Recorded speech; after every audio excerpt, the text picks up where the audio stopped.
제가 뭔 일이 있어서 주치의 선생님을 잠깐 만나게 됐습니다. 이제 주치의 선생님은 저희 교회 교인이시고, 근데 이분이 뭐라고 몇 마디 하시다가 갑자기 팔을 거더라고 그래요. 그래서 팔을 거드니까 예방 주사를 팍 놓는 거예요. 이 재림 교인에게 이런 밑바닥에 뭐가 있어요. 약은 될 수 있는 대로 안 먹고, 주사 할 수 있는 대로 안 맞고, 이제 저도 그런 상황에서 살았으니까 이 뭐야 이거 이제 그랬더니 독감 예방 주사라는 거예요. 내가 나 독감 잘 걸리지도 않고 걸려도 별로 아프지도 않고 이제 이런 식으로 얘기를 하니까 이분이 저한테 딱 한마디를 하는데 그것이 제 이 주사에 대한 모든 걸 바꿔놨습니다. 목사님 건강하시죠? 하지만 목사님은 여러 사람 만나고 목사님한테 그냥 별 볼 일 없이 지나가더라도 목사님 통해서 만나는 어떤 분은 훨씬 더 아플 수 있으니까 맞으세요. 그래서 짝소리도 못하고 그냥 네 그러고 왔습니다. 제가 이렇게 악착같이 마스크를 끼는 것은 혹시라도 누가 다칠까 봐, 그 다음에 또 제 생각에 제가 이거 몇 번 지나간 것 같아요. 목도 뜨끔뜨끔한 적도 있었고 머리 아픈 적도 있었고 그랬거든요. 근데 그냥 그러려니 하고 넘어갔기 때문에 혹시 남한테 전달할까 봐. 그 다음에 이거 끝나자마자 또 돌아가면 저는 제 교회가 있잖아요. 그래서 이참 저참해서 그러는 거니까 여러분들도 가능하시면 마스크 좀 쓰십시오. 왜냐하면 지금쯤이면 어디서 분명히 아플 거예요. 이렇게 많이 모였는데 누군가 하나는 터졌을 겁니다. 그러니까 좀 조심해 주시면 고맙겠습니다. 혹시 오늘 제목이 뭔지 아십니까? 이제 얘기가 우리한테로 왔어요. 제일 먼저 지경을 누가 넘으셨습니까? 하나님께서 넘으셨어요. 그래서 예수님을 보내셨잖아요. 그리고 두 번째로 그것 때문에 초대교회가 지경을 넘었습니다. 세 번째로 초대교회가 어떻게 됐어요? 교단이 되면서 또 지경을 넘습니다. 그때 그게 뭐예요? 이방인들을 뭐라고 말해요? 형제라고 말하면서 사랑으로 나가기 시작해요. 그래가지고 지금 어디에 온 거예요? 우리까지 온 거예요. 이제 교회가 넘었으니까 이제 누가 넘을 차례예요? 우리가 넘을 차례예요. 이 안식일 교회가 가지고 있는 가장 가슴 아픈 약점이 뭐냐면 대총회, 지회, 연합회, 합회까지는 기가 막힙니다. 이번에 무슨 전도, 요새 TMI 많이 하죠? 토탈 인볼브먼트 뭐예요 그게? 무브먼트예요. 토탈 무브먼트 인볼브.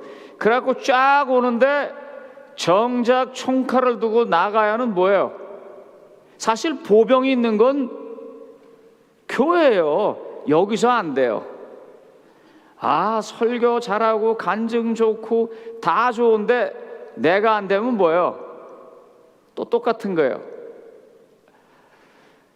하나님께 요새 참 많이 감사하고 있는데 참 감사하는 것 중에 하나가 뭐냐면 요새는 이거 빨리 끝내고 저희 가서 안고 싶어요.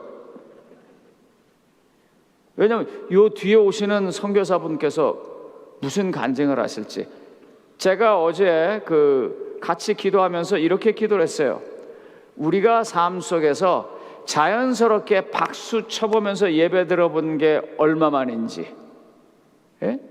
박수 치지 않을 수밖에 없을 만큼 우리를 뜨겁게 했거든요. 왜요? 그분들이 넘어가 봤단 말이에요. 넘어가서 배운 거거든요. 그런데 오늘 또 가만히 이제 기도를 하고 있는데 우리 유정필 장로님이 기도하는 게 제가 하는 거고 지금 딱 맞거든요. 새벽기도, 설교, 그 다음에 기도하시는 분, 조금 뒤에 있을 간증, 저녁 간증이 다 마치 톱니를 딱 맞춰놓은 것처럼 척척척척 돌아가니까 저는 이 야영에는 하나님께서 다 계획하셨구나. 그거 이외에는 생각나는 게 없어요. 그래서 감사하고 또 감사합니다. 오늘 한번 넘어가 보자고. 이제 우리가 한번 넘어가 보자고요. 자, 사도 바울이 52년에 돌아와 가지고 바로 다시 또 떠나는 게 3차 선교 여행입니다. 3차 선교 여행을 떠나서 에베소, 오늘날 그 터키의 저쪽 에게 쪽에 제일 서쪽 방면, 거기에 있는 도시입니다. 그 도시에서 어떤 사람을 만나요. 근데 그 사람이 누구예요? 예? 똑같이 뭐예요? 예수님은 믿는데 뭘 몰라요? 여러분들 나눠줬는데 한번 슬쩍이라도 쳐다보고 안 오세요? 예, 성령이 있는지도 몰라요. 사실 이 문제는요, 재림교회가 현실적으로 겪고 있는 가장 진지한 문제입니다. 그리고 꼭 한번 넘어가야 합니다. 저 사실 잠 잘 못 잤습니다. 왜냐하면 이거는 말로 되는 일이 아닙니다. 이건 몸으로 부닥쳐야 하는 일이기 때문에 어떡할까. 아마 이렇게 적어놓고도 설교를 제가 10번은 더 바꾼 것 같아요. 일로 갈까 절로 갈까. 그래서 저기만 오면요 물 마시게 되고 안절부절해요. 근데 여기 쓰면 이제 끝이에요. 될 대로 되라요. 여기서부터는 이제. 왜냐면 어떻게 할 수 없잖아요. 그러니까 주님 알아서 하세요 하고 붙는 거예요. 사실 이 사도행 19장에 있는 이 내용은요, 하나님과 한번 맞서본 사람들은 알고 하나님하고 맞서보지 못한 사람들은 영원히 모르는 내용입니다. 이거 한번 보겠습니다. 성경절 한번 보죠. 사도행전 19장 1절부터 7절 다 읽을 거 없고요, 줄 쳐놓은 것만 한번 좀 읽어보세요. 시작.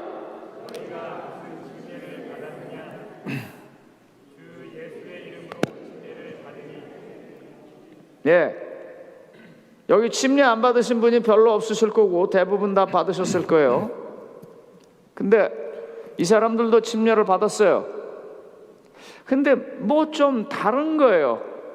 이 문제 때문에 교회에서 현실적으로 벌어지는 문제부터 말씀드리겠습니다. 많은 분들이요, 이 성경절들 때문에 침례를 받고 난 다음에 뭘 더 해야 된다고 생각을 하는 사람들이 있습니다.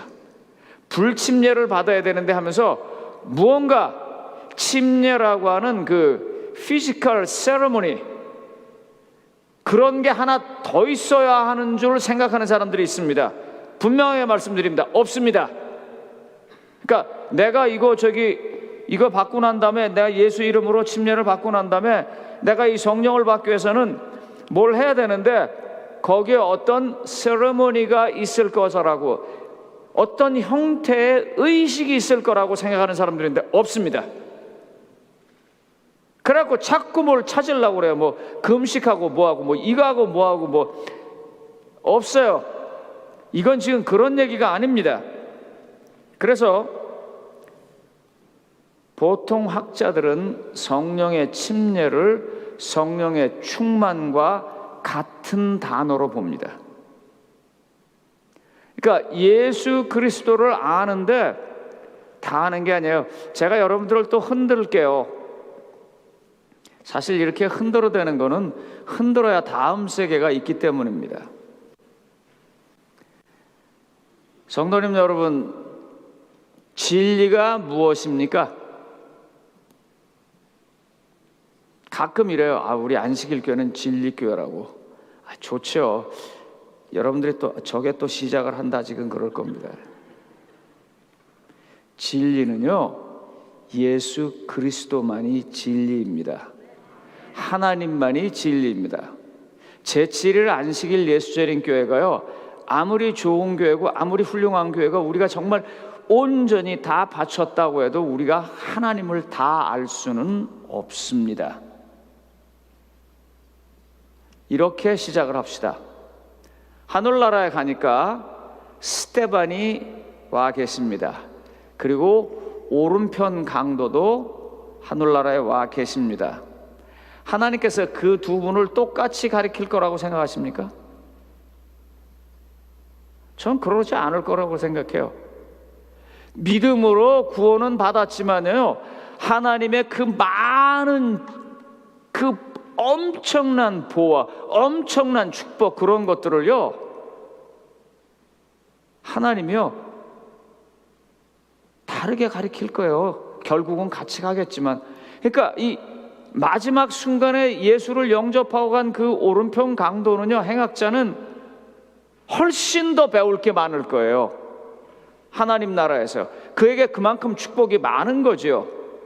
우리가 이와 같이 예수님을 알아가는데도요, 저 윗지방에서 내려온 사람들은요, 우리 본교 성서 주석에 보면 침례 요한을 통해서 구약에 있는 어떤 메시아만 알았지, 십자가에 달려 돌아가신 예수 그리스도를 잘 몰랐을 뿐만 아니라 가장 중요한 것은 그 예수 그리스도를 통해서 오는 마음의 평화, 그리고 마음을 가득 채우는 기쁨, 그리고 오늘 기도하신 분의 기도 내용처럼 나오고 우리의 많은 선교사들이 현장에서 증거하는 것처럼 그 마음 속에 있는 하나님을 모심 때문에 나오는 능력, 그런 것들을 몰랐다는 거예요. 그런데 그런 것들을 알아가는 것은 예수님을 더 가까이 알아가고 예수님과 더 함께 하면서부터 알게 되는 것입니다. 부부들이 게임을 할 때 이 게임하는 사람들이 그 배우는 게 있습니다. 그 중에 조심하라고 하는 것 하나 말씀드리겠습니다. 간혹 보면 이제 종이를 이렇게 놓고 손들을 이렇게 내놓고서는 이제 남편들이 쭉 와서 자기 아내 손을 찾는 거예요. 뭐 그 당시에 이제 반지도 빼고 뭐도 다 빼고. 그런데 저보고 지금 저희 집 사람 손을 찾으라고 하면 제가 잘 못 찾을 것 같아요. 왜냐면 안 보고 산 지가 하도 오래돼가지고 손을, 얼굴을 보면 내가 알겠는데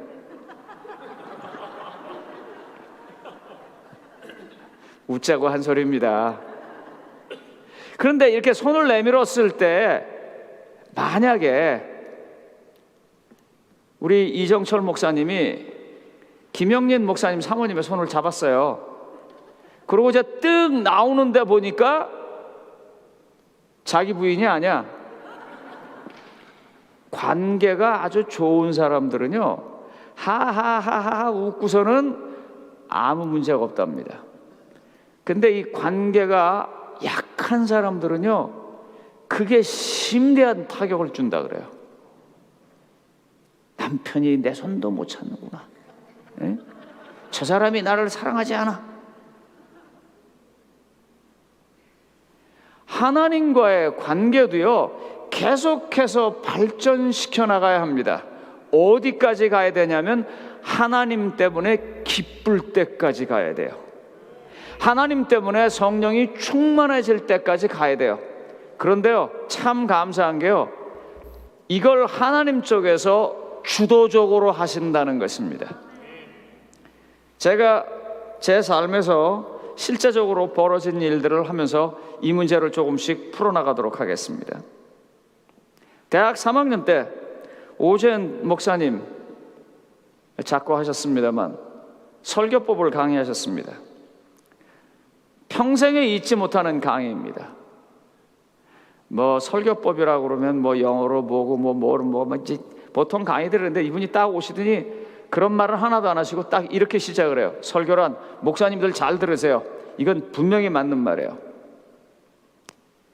예수님을 믿어서 내 마음속에 일어나는 기쁨을 복음처럼 전하는 게 설교입니다. 설교를 정의를 그렇게 하시더라고요.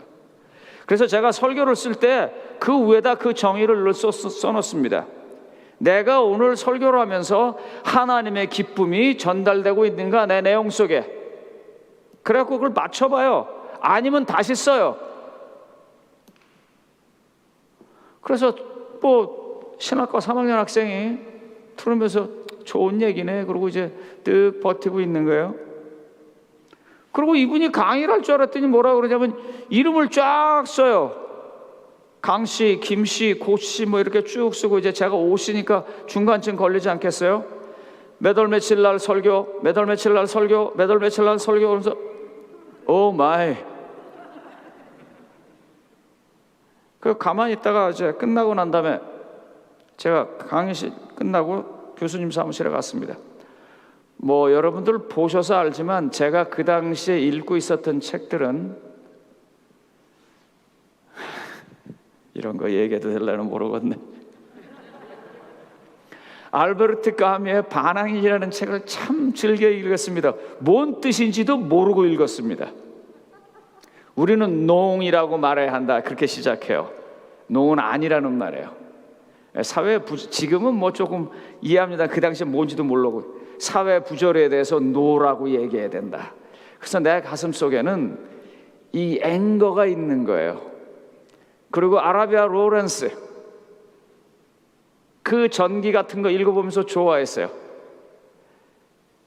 올라갈 수 있지만 올라가지 아니한다. 안 올라가는 이유는 내가 하급 장교를 했을 때는 멍청이들의 명령을 받으면 됐지만 내가 중국 고급 장교가 되면 내가 그 멍청이들의 명령을 다른 사람에게 해야 되기 때문에 안 올라가는, 그 사람 그랬어요. 그리고 절대로 자동차 운전을 안 했습니다. 왜냐하면 자동차 운전을 하다가 사고가 나면 공정하지 못하게 자기는 안 다치고 남은 다친다고 생각해서, 그래서 그 사람 오토바이 타고 다녔어요. 그런 것들을 읽고 사는 때였었습니다. 헬만 헤세의 데미안 뭐 새는 알을 깨구나 어쩌고 이런 거. 그러니까 이 신학을 앉아서 들으면 웃기는 거예요. 그리고 그때 뭐 얼마나 머리가 잘 돌아갈 때요. 대학 1학년 때, 2학년 때, 3학년 때 저쪽에서 데모한다고 돌멩이는 던지고 여기는 앉아있고, 답은 잘 쓰는데 마음에는 하나도 오지 않은 그런 시절이었었습니다. 그런데 설교학 시간에 내가 예수 믿는 기쁨을 얘기하라. 무슨 기쁨은. 그래가지고 이제 갔어요. 딱딱딱 두드리니까 들어오세요. 근데 들어보니까 저거든요. 티처스 펫이 아닙니다, 제가. 예? 선생님들이 좋아하는 학생이 아니에요. 저 솔직히 공부 잘했는데 장학금을 한 번도 못 받았어요. 그래가지고요. 오고 났나? 쳐다보지도 않으세요. 그러면서 이렇게 하세요. 왜 왔어? 그래서 저 설교 못 하겠습니다. 그랬어요. 그랬더니 또 보시지도 않고 뭐 이 바쁘세요. 그러면서 그러면 F야? F 먹지요 뭐. 그때서 얘가 이 병이 심각하구나. 그래가지고는 목사님이 이렇게 들더니 왜 그래? 아니 목사님, 설교가 예수 믿는 기쁨이라는데 나 예수 믿는 거 하나도 안 기쁩니다. 지금 없었으면 좋겠습니다 그랬어요. 내가 그때요. 근데 예수님이 없었으면 좋겠다 그랬어요. 그러니까 왜 그래? 이제 이분이 걱정이 되시는 거예요. 저를 사랑하니까. 선생님, 목사님, 나 마귀 안 믿습니다. 그렇다고 내가 예수도 믿지 않습니다 그랬어요. 둘 다 날 괴롭히기만 합니다 그랬어요. 사실 괴로웠거든요. 내가 이 마귀 따라서 가려니까 그건 배운 것도 아니고 나도 싫어요 그게. 그렇다고 예수 따라서 십자가를 하려니까 그건 더 미치겠어요. 나 좀 그냥 놔뒀으면 좋겠습니다 내가 그랬어요. 둘 다 나 좀 놔줬으면 좋겠습니다. 선생님이 저한테 이렇게 말씀하셨어요. 오군, 나도 그런 때가 있었어. 그런데 그거 아무도 도와줄 수 없어. 네가 해결해야 돼. 한 가지 내가 말은 분명하게 해줄 게 있다. 너는 아무것도 선택을 안 한다는데 아무것도 선택을 안 하는 것은 이미 네가 마귀를 선택하는 거야. 그러시더라고요. 그 말이 굉장히 와닿습니다. 그래가지고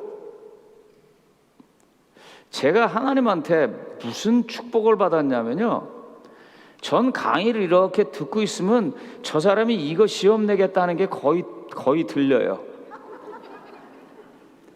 그래서 공부를 하나도 안 하고도 되게 그것만 앉아서 공부하고 가면 거의 다 맞아요.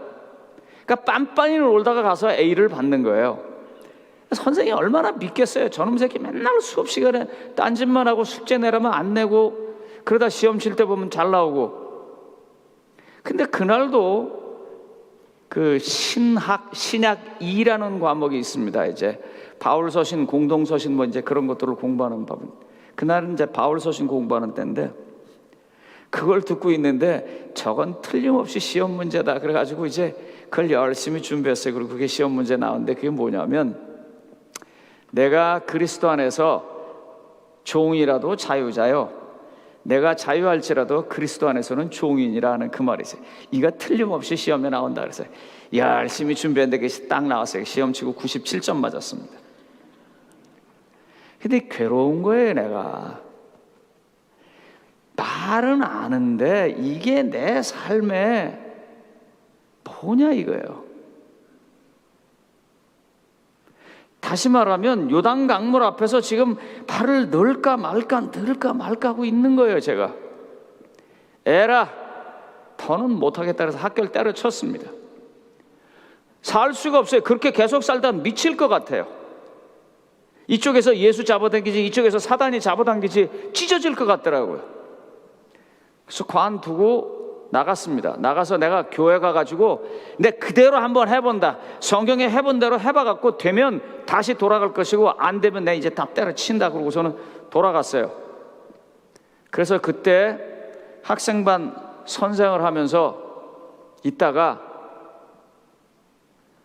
김영진이라고 하는 중학생이 목사님이 됐습니다. 김영진 목사님 저기 계신데, 그 위에 조광상, 또 그 위에 최병남, 백상진, LA에 있었던 그 백상진 있죠. 고등학교 2학년 학생이었어요.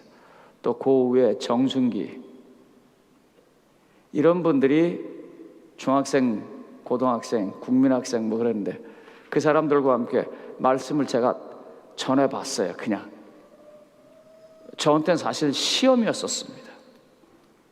그런데 그분들이 예수님을 영접하는 걸 봤어요. 그 중에 최병남이라고 이제 서종환 앞에서 은퇴하신 목사님, 아마 서종환 앞에 계신 목사님들은 아실 거예요. 그분이 하루는 저한테 오더니, 형, 나 다음에 침례받을 거야. 그래? 야, 잘 됐다. 근데 형, 내가 왜 침례받는지 알아? 충환 형, 내가 왜 침례받는지 알아? 몰라. 내가 형한테 100가지를 물었어. 근데 형이 100가지 다 대접해줬어. 전번에가 마지막에 내가 하나님 앞에 가지고 있었던 100번째 의문을 내가 형한테 물었는데 형이 대답해주고 나 됐어. 그래서 나 이제 침례받을 거야. 난 뭘 했는지도 몰라요. 사실 걔가 100개를 물었는지는 더더욱 모르고요. 그래서 제가 다시 돌아갔습니다. 근데 여기서 끝나지 않았어요. 삶은요.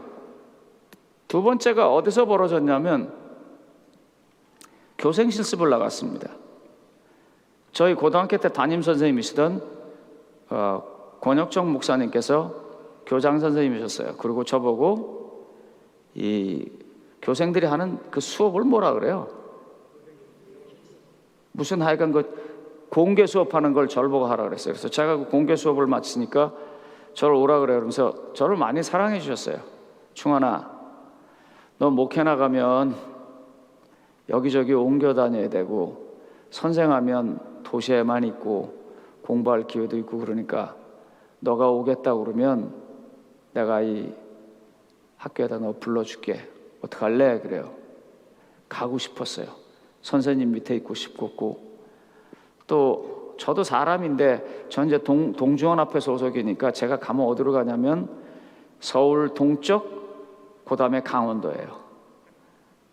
지금은 뭐 강원도 뭐 2시간 만에 차 타고 왔다 갔다 그러지만 그때만 해도 진짜 그렇게 갈 만한 데 아니거든요. 제가 한번 사경에 갔는데요, 저녁에 도착하고 나니까요, 교회가 분명히 있다고 그랬는데 보니까 교회가 없어졌어요. 그리고 버스는 끊겼어요.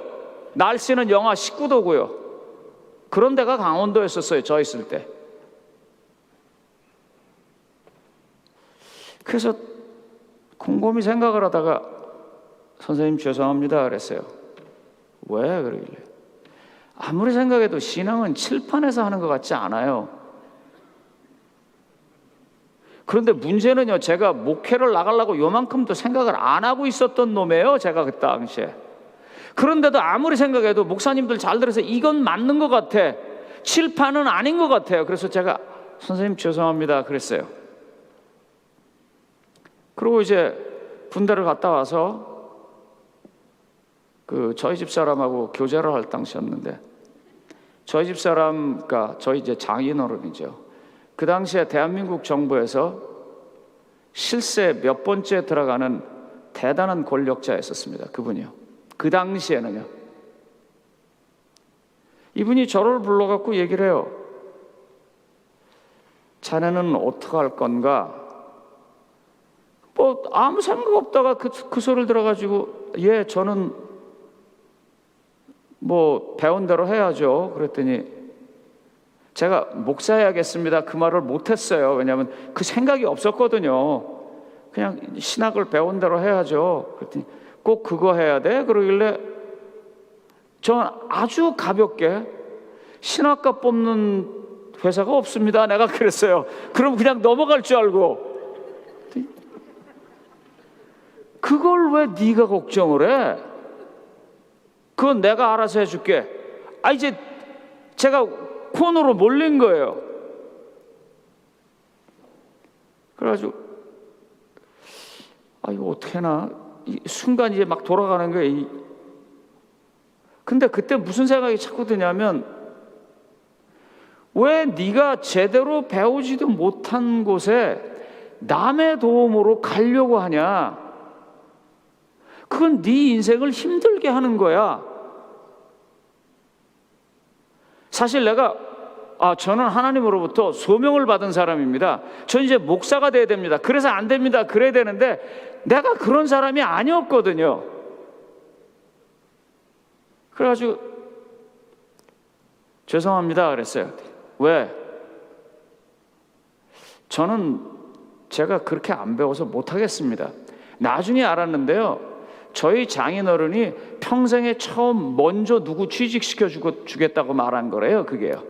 다 모든 사람이 와서 장인어른한테 취직 부탁을 했대요. 옆에 장모님이 계셨거든요. 그 당시 결혼하지 않을 때지만. 나중에 장모님이 얘기해 주는 거예요. 자기 남편에게 눈 똑바로 뜨고 쳐다보면서 대드는 남자를 처음 봤대요. 그때 자기가. 그래서 우리 집안은 이제 망했다 그렇게 생각이 들었대. 그런데요, 10년이 지나고 난 다음에 제가 그 점에 대해서 장인어른한테 굉장히 죄송해요. 지금도요. 장인어른이 저한테 와서 이렇게 얘기를 해요. 내가 참 하나님한테 미안했어. 예? 그 당시에 저희 교단이요, 나라의 입장에서 볼 때는 별로 좋은 단체가 아니었답니다. 아마 집총 문제 때문에 그랬던 것 같아요. 그래서 이 아이를 여기다 그냥 놔뒀다가는 내 딸이 고생하겠다 싶어가지고 미국으로 보내려고 했답니다. 저를 미국으로 보내려고 했는데 10년이 아니라 20년 지나서네요. 22년 지나서 제가 그 소리를 들었습니다. 자네는 하나님 나라의 군인인데 괜히 내가 끼었지. 내가 자네를 그 당시에 미국으로 보내려고 그랬었어. 미국으로 보내서 미국에서 살게 하고 자식 중에 하나 미국에 있는 건 나쁠 것 없다고 생각했는데 하나님이 다 계획이 있으신 걸 내가 괜히 그랬지. 미안하네. 제가 지금도 생각하면은요, 그때 똑같아요. 항상 패턴이요. 그 선생님 앞에서 나 예수 못 믿겠다고 버티는 놈 싸대기를 한 대 후려갈기면서 그러지 아니하시고 기회를 주시고 또 이끌어 가시고 기회를 주시고 또 이끌어 가시고. 그 22년째 때가 뭐냐면 제가 미국 와 있을 때예요. 하나님이 이렇게 너를 미국으로 보낼 걸 내가 왜 하나님 사역에 꼈나. 그분은 그렇게까지 생각을 하시면서 저를 사랑하셨던 것입니다. 하나님이 이렇게 인도하시는데요. 그러니까 자꾸 지금 저는 마음속에 무슨 생각이 드냐면 도대체 이 성령의 침례로 어떻게 들어갈까? 요단강에 한번 들어가야 되는 거예요. 이스라엘 백성이요, 광야에서 홍해 앞에 있을 때는 모세가 강물을 갈라놓습니다. 그리고 그들은 지나만 가면 돼요. 그런데 40년 동안 만나를 먹고 살았어요. 하나님의 은총으로 먹고 살았다고요. 그러고 난 다음에 요단강 앞에서는 지금 뭐라고 말해요? 한번 밟아보라 그래요. 1988년 미국 대사관 앞에서 벌어진 일입니다. 출장을 갑자기 가라고 그래가지고 비자를 받으러 갔어요. 저는 그 돌아가신 그 WTO의 세계 월드 트레이드 센터의 그 WTC죠. 그 수석 부총재인 이돈 장로의 간증을 굉장히 좋아합니다. 비록 그 사람이 저하고 교파는 다르더라도 또 그리고 틈틈이 그 양반이 저희 교회를 욕하지만 그 내용에서 보면 그래도 제가 굉장히 좋아해요. 사실 그분 딸이 교통사가 났을 때 로마린다 병원에서 치료받아서 났습니다. 근데 그분이 옥스퍼드 다니면서 비대사관에 가서 비자 받던 얘기가 저한테 굉장히 인상적입니다. 왜냐하면 저도 그 비슷한 일을 했었거든요. 여러분, 그분이 대사관에 가서 비자를 받을 때 어떻게 했냐면 A4 용지에다가 미국이 자기를 필요한 이유를 쫙 썼습니다. 그래가지고 대사관에 가지고 갔어요. 그러니까 대사관의 그 영사가 자기 평생에 이런 그 미국 비자 서류는 처음 봤다고 그러더래요. 그러면서 웃으면서 비자를 쾅 찍어줬어요. 이제 미국 들어가라고. 제가 그 다음을 못했어요. 그분은 그걸 하셨고 발을 담궈보는 일이에요. 이럴 때 마음에 기쁨이 넘치는 거예요. 성령의 침례, 성령의 충만함을 느끼는 거예요. 그분이 뭐라 그랬는지 아세요? 그 간증 들어본 분들이 계셔서 답을 아실 텐데 오늘 가시면 유튜브를 통해서 한번 들어보세요. 비행기표 주셔야죠 그랬어요. 영사한테.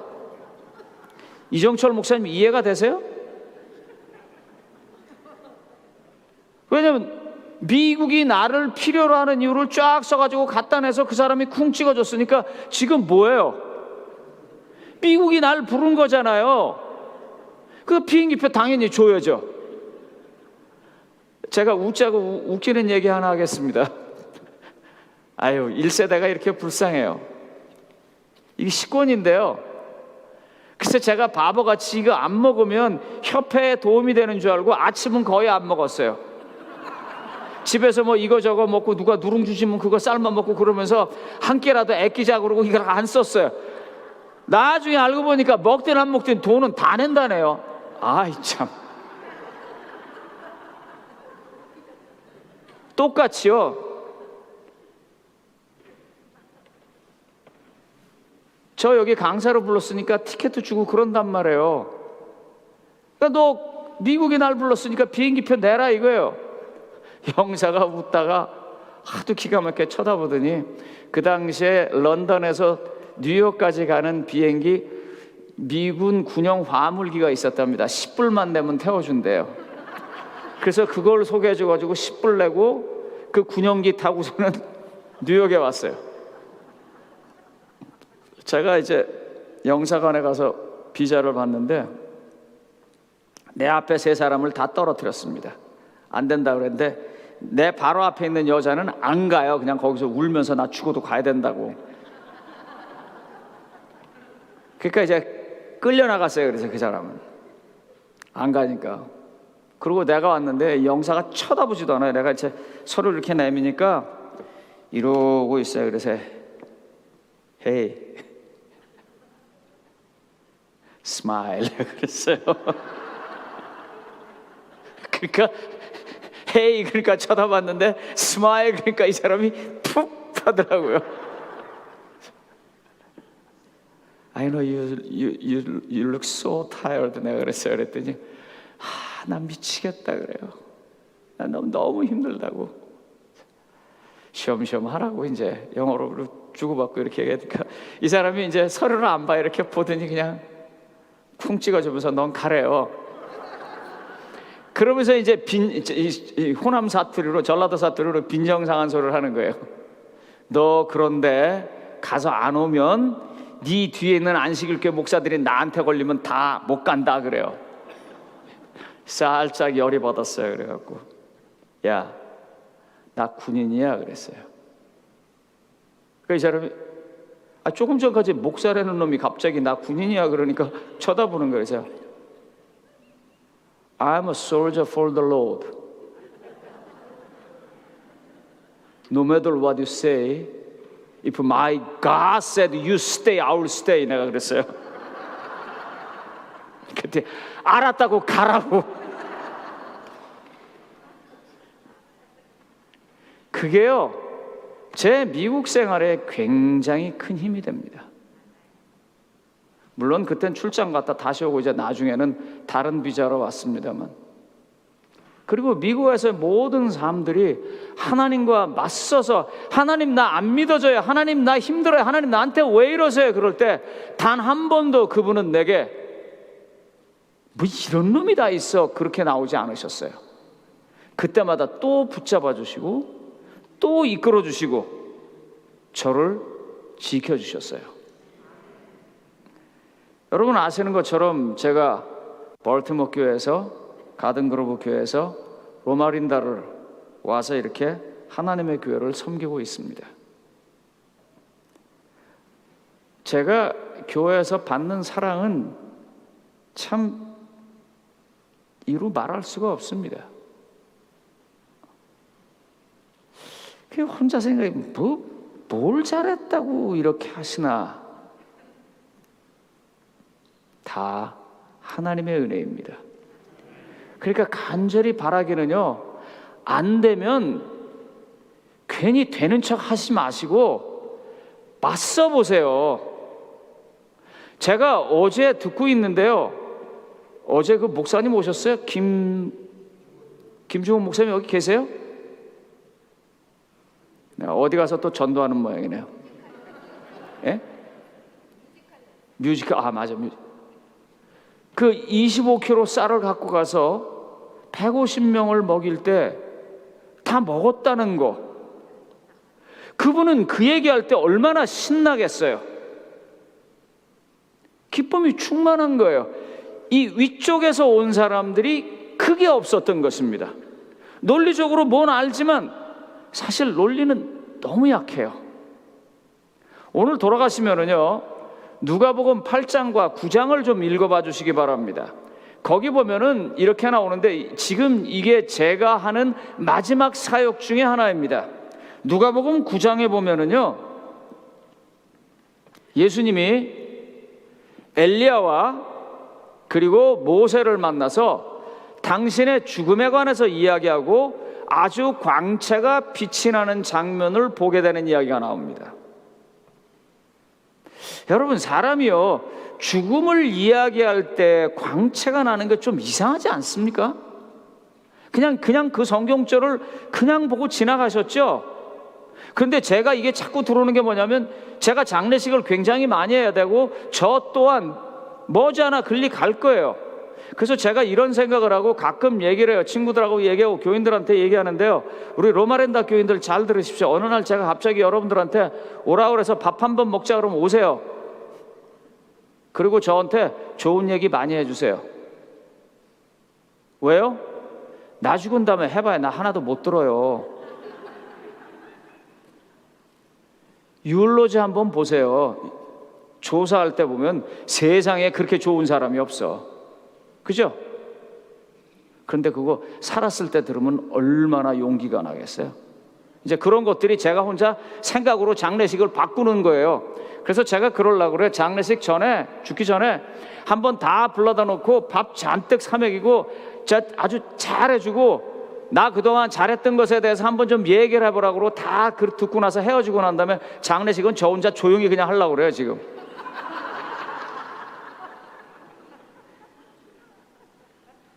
어떻게 사람의 죽음 얘기를 하는데 그렇게 빛날 수 있을까?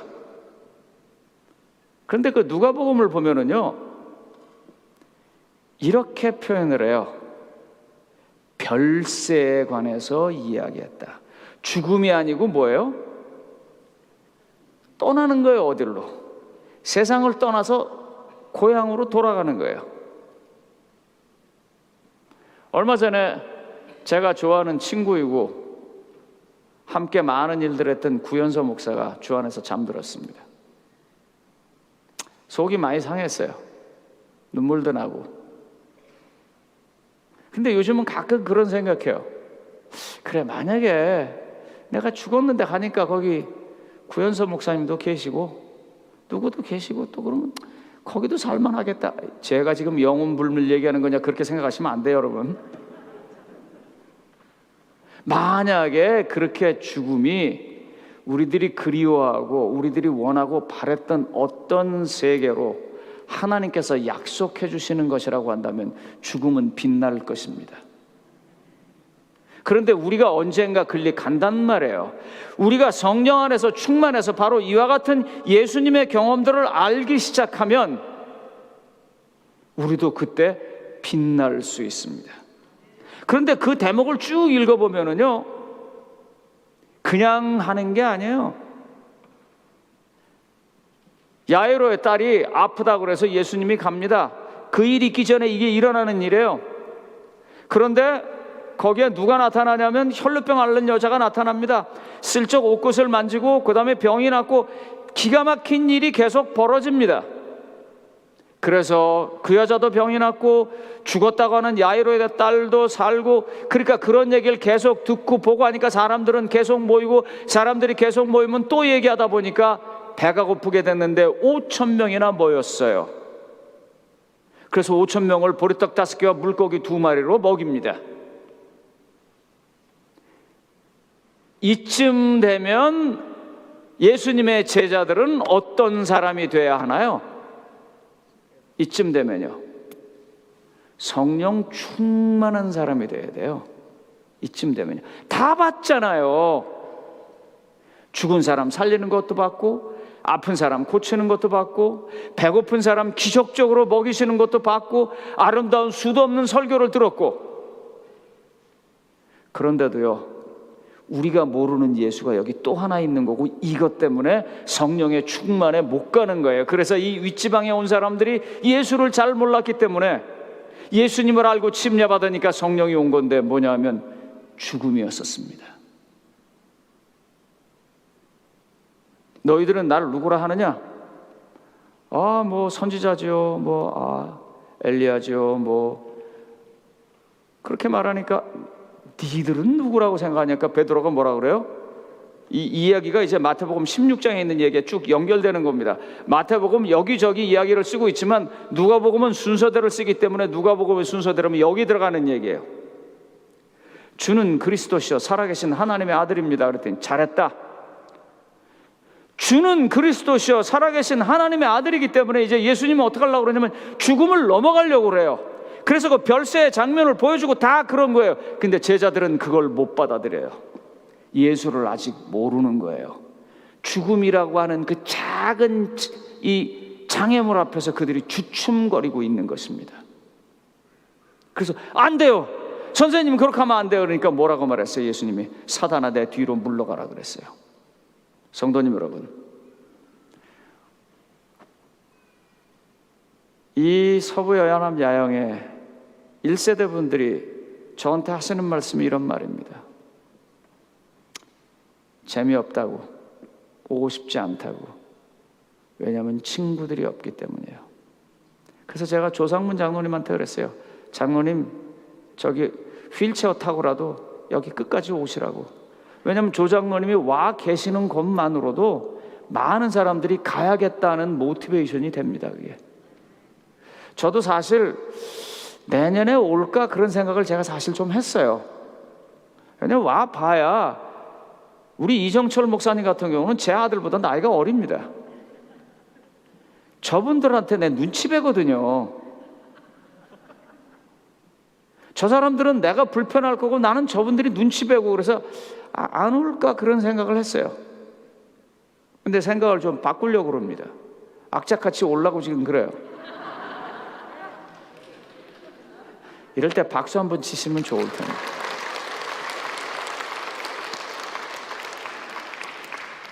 어거지로 박수 한번 받아보네요. 걱정스러운 게 뭐냐면 우리의 1세대들이 세월의 무게에 짓눌려서 한 분 한 분 떠나가세요. 그리고 누군가는 그 자리를 채우고 또 가게 돼서 마지막에 장애물이 있는데, 이 마지막의 장애물을 예수 그리스도를 통해서 통과하고 예수님처럼 함께 경험하는 일이 있을 때 성령의 충만함이 있는 것입니다. 바로 이 본문 성경절이 말하는 거, 이걸 말하는 거예요. 우리가 그걸 건너가 봐야 돼요. 이 제일 먼저 이걸 할 때 제가 뭐라고 말했냐면, 오늘 이 과정이 다 마치면서 전도자가 되는 게 목표라 그랬어요. 그런데 우리가 지금 전도를 할 때 대개 어떻게 하냐면 인포메이션을 서로 교통하는 것으로 전도를 생각을 해요. 안식일 잘 모르니까 그거 얘기하고, 건강기별 잘 모르니까 그거 얘기하는데, 사실 요새 조금만 똑똑한 사람은요, 전화기 하나로 다 해결할 수 있는 문제예요. 사람들이 정말 전도를 받고 싶은 마음은 뭐냐면, 내가 정말 그런 사람이냐 하는 거예요. 그게 전도가 되게 하는 거예요. 박진용 목사님 저희 교회 왔을 때요, 제가 정말 여러 가지 방법으로 저 사람 모르게 저 사람을 잡았습니다. 장로님한테 가서 너 이거 시킨다, 이거 해라, 저거 해라 다. 왜냐면 저분 웃을 때 이미 많은 것들을 말해요. 난 예수님이 너무 좋아요. 그러면서 웃을 때 그거보다 더 강한 힘은 없는 것입니다. 지금 사도 바울은요, 윗지방에 내려온 사람에게 그걸 이야기하고 있는 거예요. 그래서 여기 보면 제가 그 23페이지에 그렇게 글을 썼어요.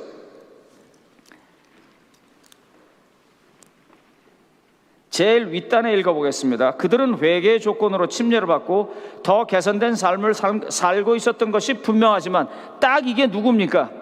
우리 재림교인들이에요. 그렇지만 성령 안에서 그들이 누리는 의와 평강과 희락을 경험해 보지는 못했다. 이거 본교 주석에 나오는 얘기입니다. 여기서 말하는 희락이 뭘까요? 개그맨들이 나와서 하는 개그 보고 웃고, 아니면 어떤 사람이 지나가다 넘어지는 거 보고, 그런 거 아니에요. 가슴속에서 감출 수 없는 진정한 기쁨인 것입니다. 감출 수 없는 진정한 기쁨. 어쩔 수 없이 바라보는 것은 우리가 다 한 곳입니다. 주 안에서 잠드는 일들이 우리 앞에 있을 것입니다. 그런데 그걸 죽기를 무서워하는 그런 사람들처럼 살지 않냐고.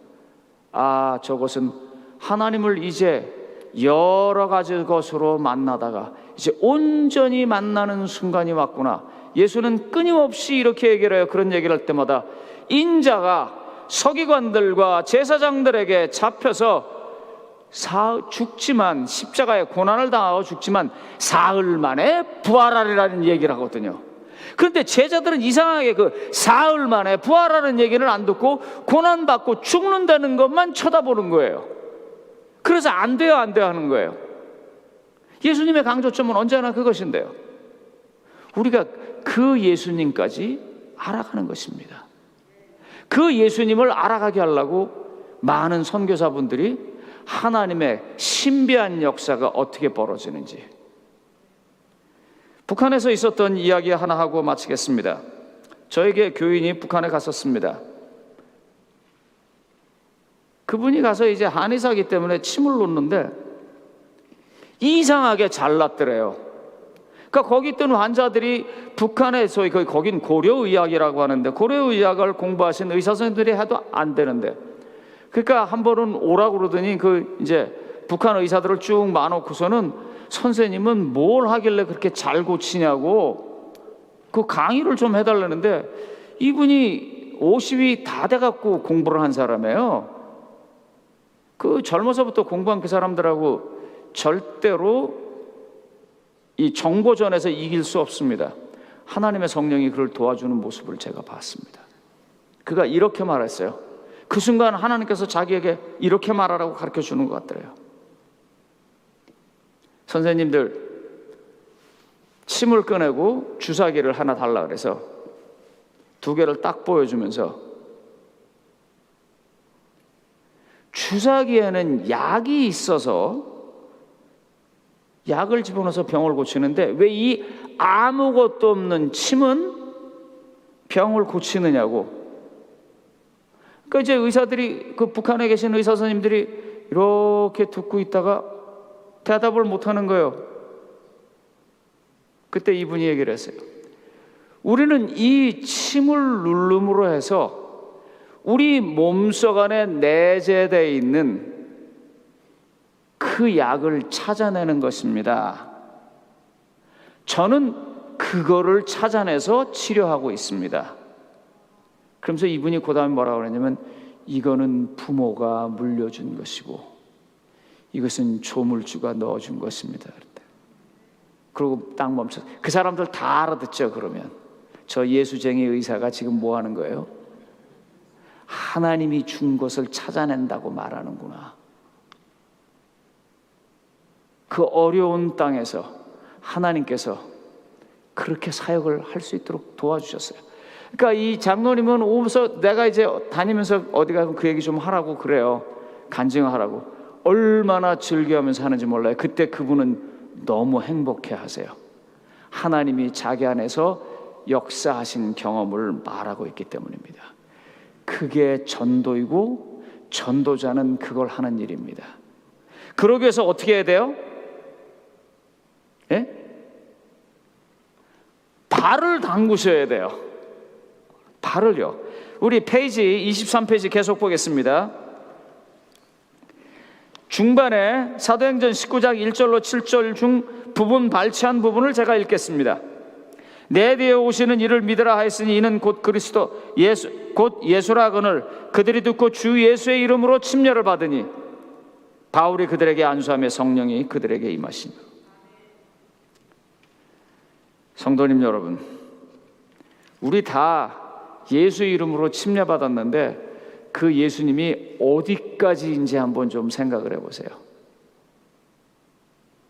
내 죄를 용서해 주신 분 당연히 있을 거고요. 그런데 과연 내게 능력 주시는 예수님의 이름으로 침례를 받았는지 한번 생각해 보시라고요. 그리고 그렇다면 믿고 한번 붙어보세요. 하나님하고. 못해요 하고 해봐요. 한번요. 하나님 막 전도하라고 이렇게 내미는데 하나님 난 못하겠어요. 기도원처럼 한번 해보시라고요. 안 믿어지니까 저걸 적셔주시든지 저걸 말려주시든지 하고 해보시라고요. 그때마다요, 하나님은 우리를 이끌어 주시고 인도해 주실 겁니다. 그리고 그 기쁨이 충만해서